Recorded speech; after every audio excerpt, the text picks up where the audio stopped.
Monsieur le Président de la Fondation Auschwitz, Monsieur le bourgmestre qui nous accueillait ici,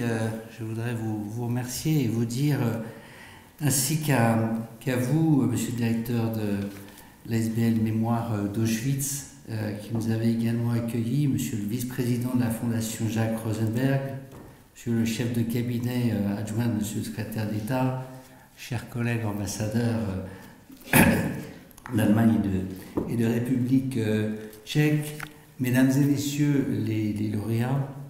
chers amis, je voudrais vous dire toute l'émotion qui est la mienne et l'honneur qui est le mien de participer pour la première fois à cette cérémonie, puisque je suis arrivé il y a moins d'un an, je n'ai pas eu l'occasion de vous rejoindre pour les précédentes éditions. Je ne vais pas redire ce qui a été très bien dit par les personnes qui se sont exprimées avant moi sur naturellement l'horreur de la Shoah, cette abomination que nous ne pouvons bien sûr oublier sous aucun prétexte, mais peut-être retenir quelques mots qui, pour moi, si ce n'est résume, parce que c'est sans doute un objectif un peu difficile, mais qui ponctue les devoirs qui sont les nôtres à la suite de cette immense catastrophe innommable, qui sont les mots, bien sûr, de compassion, qui sont les mots de mémoire, et c'est ce que nous célébrons aujourd'hui grâce à vous, Monsieur le Président, Mesdames et Messieurs, la mémoire de ceux qui sont morts et qui ont été massacrés dans les conditions qui ont été rappelées, le devoir de transmission de cette mémoire aux générations futures, et c'est évidemment notre devoir à toutes et à tous depuis encore une fois cette Shoah qui a marqué au-delà du XXe siècle l'histoire de l'humanité tout entière. Et donc je dirais au nom de ce devoir de transmission que vous avez, Monsieur le Président, Monsieur le Vice-président, voulu créer à la fois la Fondation et le prix que vous décernez chaque année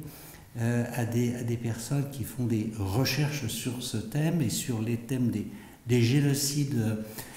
au-delà, puisque naturellement, nous ne pouvons oublier, nous devons toujours rester vigilants et nous devons toujours observer avec beaucoup d'attention et de vigilance tous les phénomènes racistes, les phénomènes d'exclusion que nous pouvons observer ailleurs dans le monde. Est-ce que c'est ce que vous, mesdames et messieurs, les lauréats de ce très beau prix, faites dans votre travail universitaire ou de création pour transmettre cette mémoire? Alors, je vais pardonner mon chauvinisme comme nous l'avons pardonné à notre collègue allemand, mais plus particulièrement peut-être saluer les lauréats français que je suis très heureux et très fier de rencontrer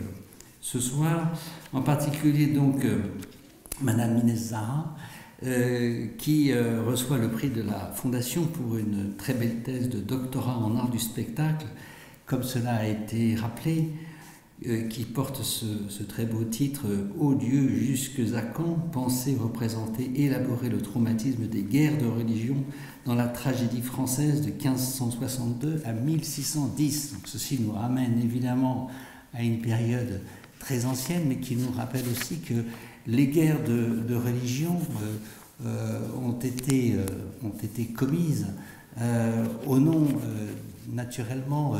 d'idéaux religieux qui n'avaient d'idéal religieux que le nom, et qui étaient autant de prétextes pour commettre ces horreurs et pour en réalité traduire des conflits politiques qui trouvaient de cette façon de s'exprimer. Donc un grand merci à vous, chère Madame Zahra, pour ce travail qui nous transmettait avec talent la mémoire de cette période des guerres de religion, qui évidemment rebondit sur les mémoires successives des génocides qui ont été commis à travers les siècles, et en particulier celui de la Shoah à laquelle la Fondation Auschwitz est dédié. Je voudrais aussi remercier et féliciter M. Rudy Rigaud de l'Université d'Artois et de l'École doctorale de Lille qui reçoit le prix spécial du jury pour sa thèse de doctorat en histoire intitulée « Juifs dans la zone nord, littoral nord du Pas-de-Calais au début du 19e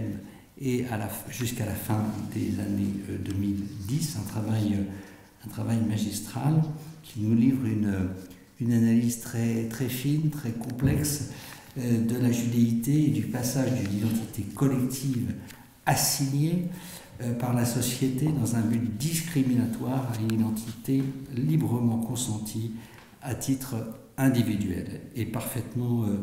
assumée. Ces recherches sont particulièrement utiles et intéressent naturellement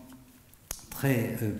directement la mémoire belge, puisque la Belgique commémore avec beaucoup de fidélité, beaucoup de constance, naturellement, le martyre des Juifs déportés à partir de son territoire, et je pense en particulier, bien sûr, à la caserne d'Ossin de Malines, à laquelle je me suis rendu il y a quelques semaines, à l'occasion du 80e anniversaire de la déportation d'un peu plus de 500 Juifs du Nord-Pas-de-Calais, qui avaient été raflés et amenés à Malines. Et quelques jours plus tard, le convoi numéro 10 les emmenait à Auschwitz.